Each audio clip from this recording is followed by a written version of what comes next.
Welcome to the Whiskey Vault. Woo, it's a big, bitey whiskey. Kentucky Owl.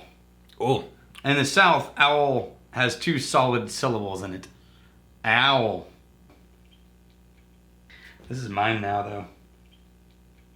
Because it says it's a wise man's bourbon.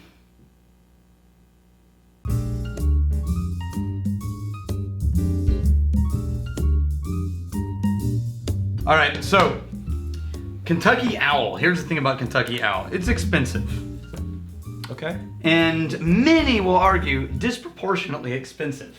Here's what actually happened. And actually one of those to argue that would be the guy who made it. Is there... Oh, really? Yeah. So what happened is Charles Mortimer Dedman was a Kentucky distiller.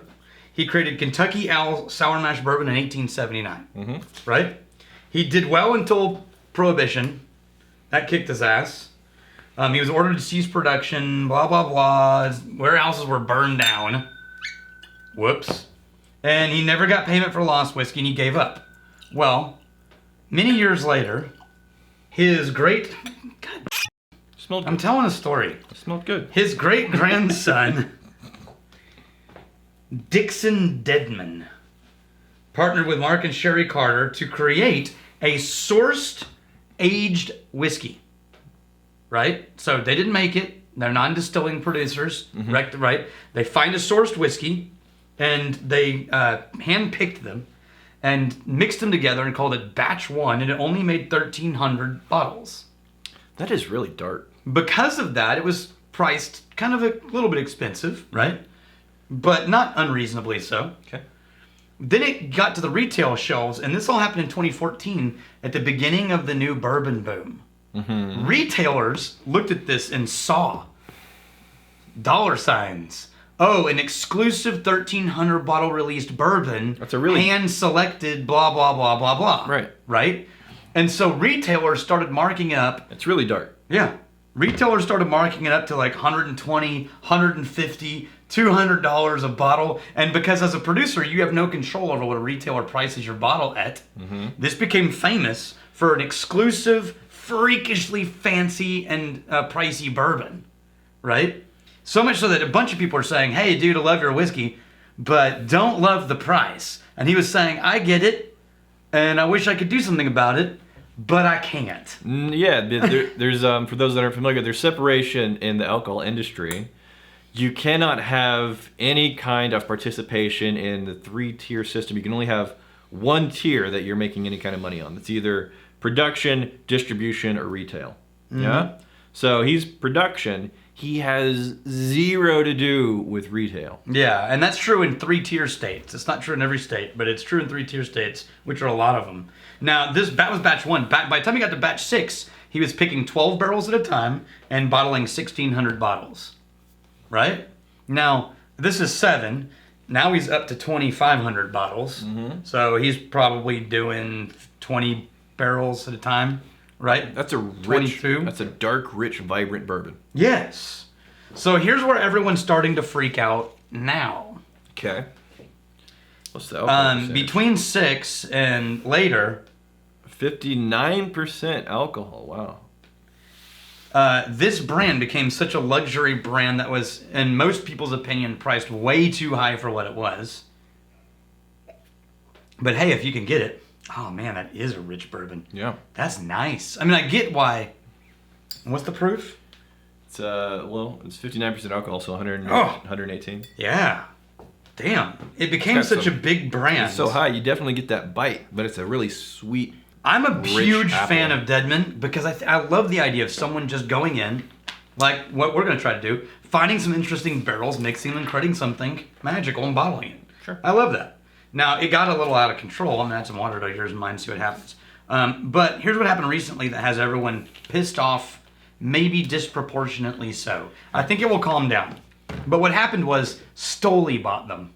Okay. As in the vodka company and the flavored spirits company. Just need a chair. Yeah. So Stoli has never released a whiskey. They've never promoted a whiskey. All of their brands are focused on flavored products. And so now they just announced they're building like a multi-million-dollar production facility in Bardstown, Kentucky, to become the new Kentucky Owl property.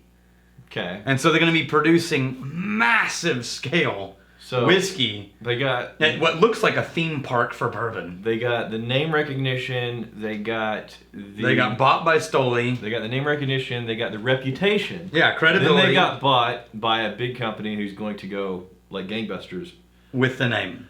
Now, that's not totally true. According to the news, what they're saying is we're always going to keep Kentucky Owl as a small sub-brand of what we're creating at that distillery. No, you're not. Yeah, exactly. That's what everyone else is saying. Nah, that's bullshit. So, are you going to be creating more or less of this whiskey? Now, I'll tell you, the answer is more. A lot more. So, Deadman is still in charge of Kentucky Owl, even with the new branding. But they are also going to start making a rye. They're also going to start making other whiskeys. Sure.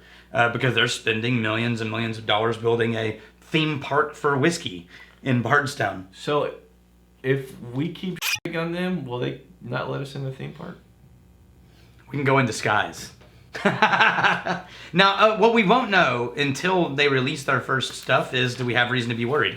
It could be Deadman stays in control, it stays fine, and my thought is going to be, if 5 years from now it still tastes anything as good as this, I don't give a shit how they made it. Fair enough? Fair enough. Phil Pinkney. Have you ever had a corked whiskey? I thought the first bottle of Eagle Rare I had was corked, but it could have been the water in the ice. It was not apparent when drunk neat. But when you mentioned the musty old book, I wonder if that is similar to TSA in corked wine. Yes, it is. I asked a wine critic friend if he ever had a corked spirit, and he said he had. It's not TSA, by the way, it's TCA. But... Yeah, Phil. I didn't read that wrong. I read it wrong. Okay, so it's trichloronyl, and I'm pronouncing that wrong, but it's a chemical compound that reacts with chlorine, because chlorine is often used to clean chemical stations and purify shit, right? Okay. And it can get into a cork. That sounds horrible. And then when it reacts with certain chemicals, like in wine and things like that, it results in this sort of like cardboardy wet paper taste. Mm-hmm. And that's when you get a wine that's corked. Well, guess what? The same thing can happen with whiskey. It's just that the alcohol content of whiskey is so high, it's obscured. Oh, okay. And so when it happens in whiskey, it's more subtle. Sure. But if you've ever had a whiskey that tasted sort of cardboardy, it's possible that their sanitation of their corks involved chlorine. And so actually the guy I read, the Scotch whiskey guy who talked about this a lot, he said he used to work in a winery, and they would take their first batch of corks and take 100 and drop them in wine, and the next day come and taste them. And if any of them tasted like cardboard, they rejected the entire shipment of corks. And that's how they checked for chlorine. A lot of distilleries are getting pretty serious about this, including having corks shipped in argon gas containers. I'm very concerned about the earnestness of today's episode? Of many episodes. Are you yearning for Rex Week to return? We're being helpful. That's overrated. Justin Hint. I recently found your channel and have kind of hastily been burning through all your videos, including Whiskey Biscuits. I know how different casks can impart a lot of flavor into a whiskey, but has anyone ever finished a bourbon in an ex-peaty Scotch barrel to create something along the lines of that Diamondback whiskey you blended? How about vice versa? This is another earnest question. No, so yes, I know of one. I'm sure there's more. I'm going to choose the questions. Iron Root Republic is currently aging a corn-based whiskey in a peat barrel, and I got to try some a couple weeks ago, and it was interesting. It was complex, it was aggressive, you could already tell the peat was showing up, and I'm interested to see what it tastes like when they finally decide to bottle it. I'm over it, I'm bored. Man, you got no attention span.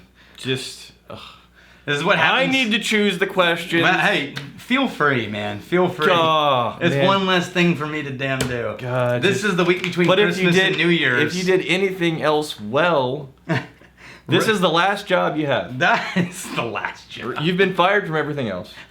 The only thing you can justify a paycheck for is coming up with questions. That's it? And they're intelligent questions. That's fine. I'm not knocking the people that are asking intelligent questions. I'm saying pepper in some ridiculousness, some I couldn't find any. All of our commenters are getting more and more because earnest. you're dead inside. Yeah, well, that's true, but that's a different discussion. This is what happens in the week between Christmas and New Year's. You're blaming the time of year? Yeah, we lose momentum. You're blaming the time of year. Yeah, no one wants to do anything right now. So, come January 1st, Daniel Whittington with gusto. Full of and vinegar. That's right. Salty jokes, and he's just... Starting January 2nd. Second, not first. Let's call it the 3rd. Let's call it the 3rd.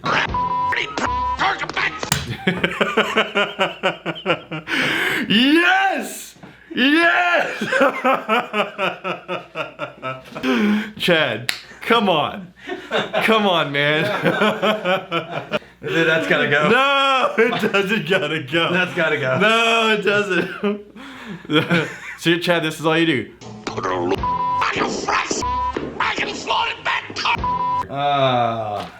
not a mannequin. Dead inside. Here's to fighting, stealing, and drinking. You fight, may you fight for a friend. If you steal, may you steal lovers' hearts. If you drink... May you drink with us. No, you need to drink a lot more because Daniel's dead inside. Hey, thanks for hanging out with us in the Whiskey Vault. Don't forget to throw in a like, hit that subscribe button on the bottom right, and drop a question or comment down below.